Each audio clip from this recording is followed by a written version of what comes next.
পবিত্র ঈদুল ফিতরের 10টি সুন্নাহ সম্পর্কে আজকে আমরা জানতে পারবো।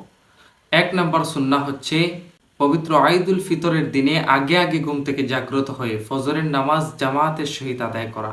ফজরের নামাজ পড়া হচ্ছে ফরজ, আর একটু আগে আগে ঘুম থেকে জাগ্রত হওয়া হচ্ছে ঈদুল ফিতরের 1 নম্বর সুন্নাহ।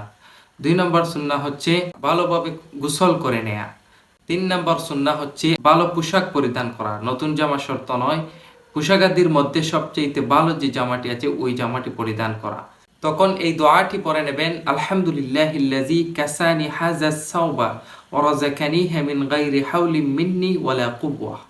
4 নম্বর সুন্নাহ হচ্ছে সুগন্ধি ব্যবহার করা। 5 নম্বর সুন্নাহ হচ্ছে বেজুর সংখ্যক খেজুর খেয়ে নেয়া। 6 নম্বর সুন্নাহ হচ্ছে তাকবীর দিতে দিতে ঈদগাহে গমন করা। 7 নম্বর সুন্নাহ হচ্ছে ইমাম সাহেবের পিছনে ঈদুল ফিতরের 2 রাকাত নামাজ আদায় করা।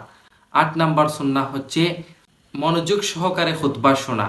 9 নম্বর সুন্নাহ হচ্ছে অভিবাদন বিনিময় করা, কুলাহকুলি করা, মুসাফা মুআনাকা, কুলাহকুলি করা।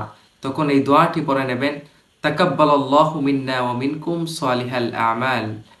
10 নম্বর সুন্নাহ হচ্ছে যে রাস্তা দিয়ে ঈদগাহে গমন করেছেন তার বিপরীত রাস্তা দিয়ে বাড়ি ফেরা।